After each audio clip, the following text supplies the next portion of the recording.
Through growing up, what I've discovered is that this world is a very vast, a very wonderful and beautiful one, and there are so many things to discover, but the most important journey I think all of us will go through is the journey in ourselves, to find our truth, to find who we are and what makes us happy.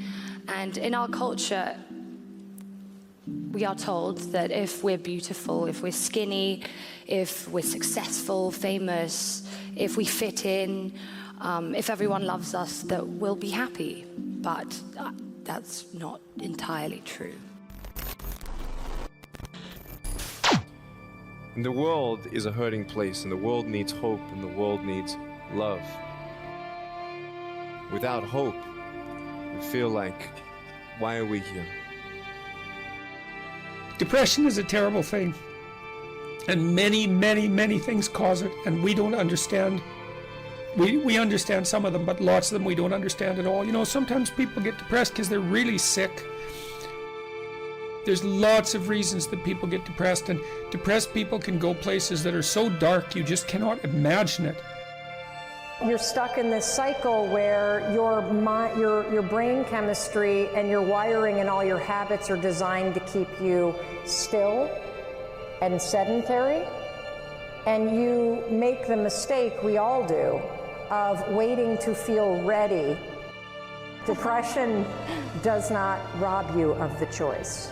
It just tricks you into making the wrong one. Your best bet in life is to shoulder your suffering and to take responsibility and to move forward. Depression, frustration, anxiety, pain, disillusion. It's just a natural part of the process of becoming a stronger version of yourself. It happens to us spiritually, and it happens in the world physically. If you have depression, if you have anxiety, if you have post-traumatic stress disorder, if you have any kind of mental health condition, it's nothing to be ashamed of, and it's nothing to hide, and it's something to hit head on with. There's one thing that if you did every single day, no joke, it would make an extraordinary difference in whatever mental health issue you're struggling with, and that is exercise. What we know about human beings is that when you physically move, your physiology changes, and that changes your brain. You've got to exercise, you've got to express the energy in the body, you've got to get it out. We forget that we can use our bodies to affect our minds. The mind has become overactive. It's not your friend anymore. It's depressed your body. But we can take our body back and express it and allow it to help the brain recover.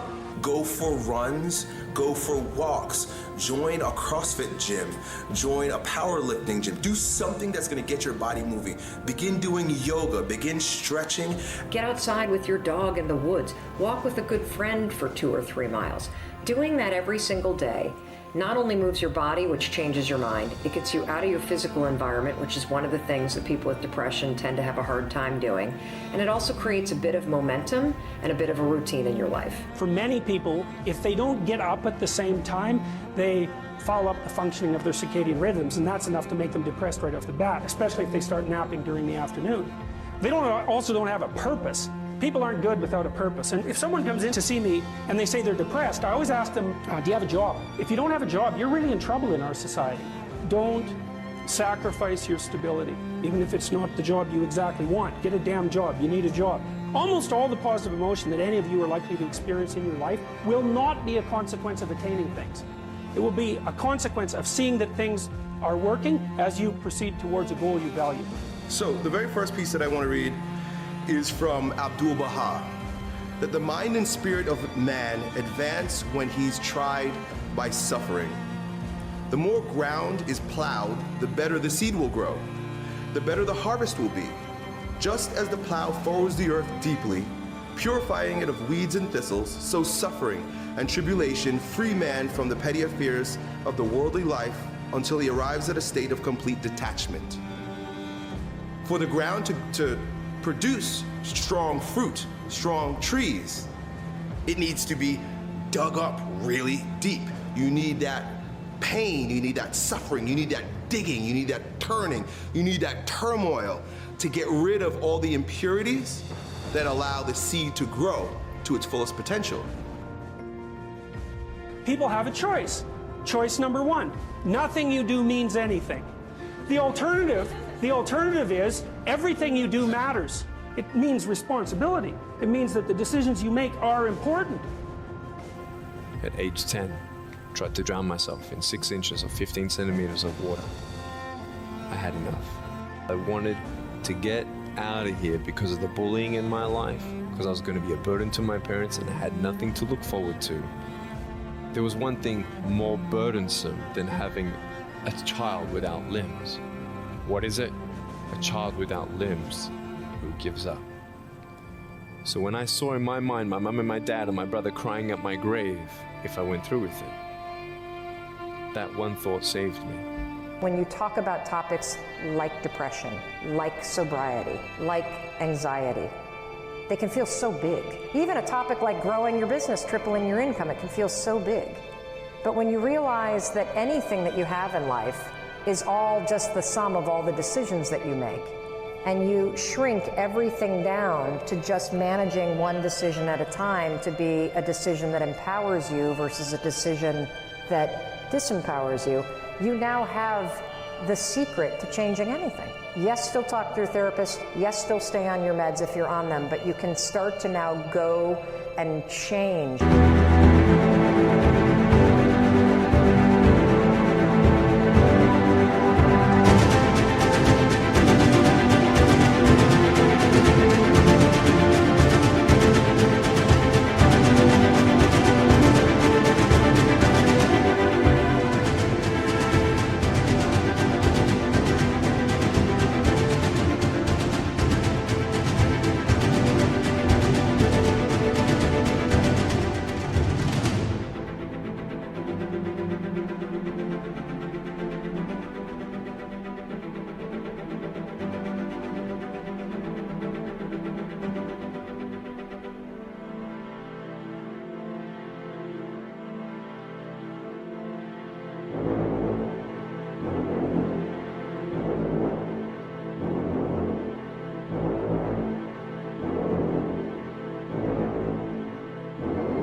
How you respond, because what's happening is the alarm goes off, you don't feel like getting up, so you don't. You have a choice about what you do when that alarm goes off. You got things to do and they're going to be difficult. You pick up the weight of your suffering voluntarily and you walk uphill with it. And that not only gives you the meaning that you need in your life to stop you from degenerating. Even the worst parts of my life can be turned into good and even more special.